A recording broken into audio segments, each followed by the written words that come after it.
say how we can take the next step where travel and tourism was concerned. And we started working a lot on that. So some of the collaborations which we have been able to deliver very successfully is, I don't know how many people know here, it's the Joint Van Guarantee, which we work with all the ITA carriers, but there is something which we are now discussing with the Honorable Minister himself to say how we can take this to the domestic airlines who are not in that same process.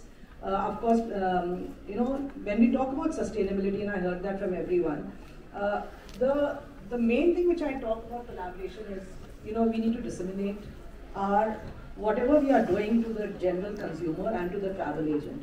There is a gap between the deliverables and the processes that they are setting with the consumer and with the travel agents.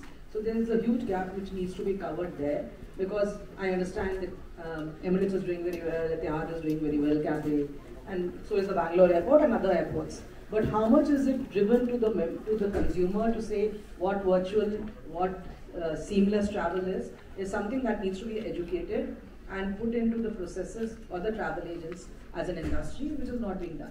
So I think that's the first step that goes towards collaboration, that we really need to set these processes in place to say that everyone is educated. Today, like I'll just say a simple thing, we all talk about sustainability, but I would just like to ask the audience, how many people know what is usable, what is one-time usable, what is 10 times usable, what is biofuel. I don't think anyone has the full knowledge about it.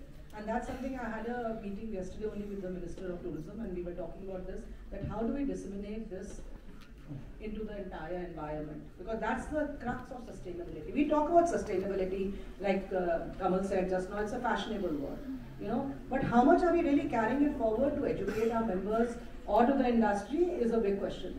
So I think that is something which we need to do as a president, and we keep trying to do and help our members to do whatever we can, and take information from them, pass it on to them, so we are like a conduit to them. But how much is it done directly is there a huge gap there. So I think we need to use that, and of course the life forward and the consumer forward is only going to look at customer experience, is going to be a very vital part, and of course technology is going to be the largest enabler. And I hear this from my members every time, and especially talks like this, I heard, oh, we are going to be overtaken by technology. I don't agree to that at all. Because I think it's always going to be an enabler, it's always going to be there as a support system. It's how you use it, how you utilize it to your ends is what's going to really matter. And we talk about artificial intelligence, and someone earlier also was talking about artificial intelligence. Artificial intelligence is very good, it's also an enabler. Why are we scared of it? I don't understand. Because whatever new processes and new thoughts are only in the human minds. It's not in the artificial intelligence. Artificial intelligence is only going to pick up once I have delivered something. So I have to be always good at what my thoughts are and say how we can progress. They are just going to pick up what the other minds have said and put it to you in front of you to adapt.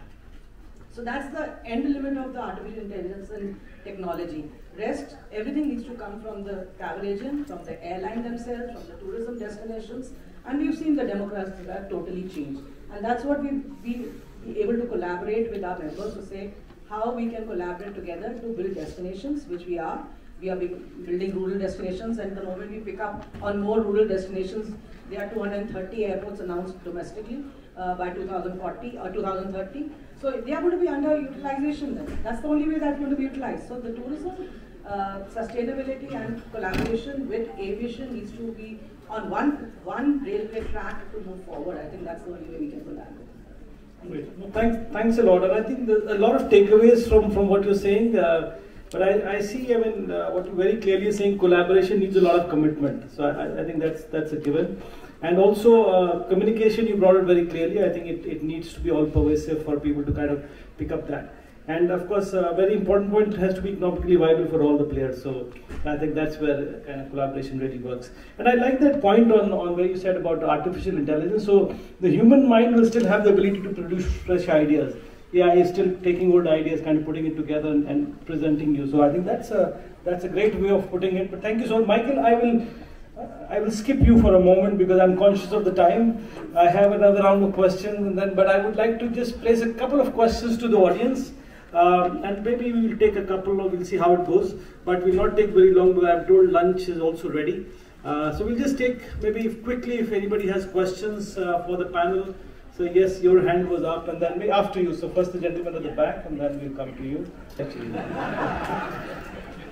I don't know if any of you want to attempt it in a 60 seconds. Maybe Kamal, 1 minute you have again. In 30 seconds. Yes, 30 seconds. So all airlines have agreed to net zero by 2050, and this happened at the IATA EGM in Boston 2 years back. And all IATA airlines have agreed to that, so we are committed. So are the OEMs, the Airbus, the Boeing, the Pratt & Whitney, the engine manufacturers, Rolls-Royce, GE, everybody. And until we have the aircraft and the engines that become more technologically advanced for especially medium and long flying, it's a very challenging thing. But we are all committed as the entire ecosystem to be at net zero by 2050. Great, thank you. Yes. Experiences, I'm sorry, a chatbot can't give you an experience. So what you give as an experience, and that's when I'm telling the aviation also, tomorrow is going to change. Our thought process is changing a lot. Tomorrow, on-time travel is not going to be an experience. That's the accepted fact. It has to be. The experience that will change is much more. So that experience is something only the travel agent or the human mind can add. And even today, if you see the largest of OTAs in the world have a back office to give services.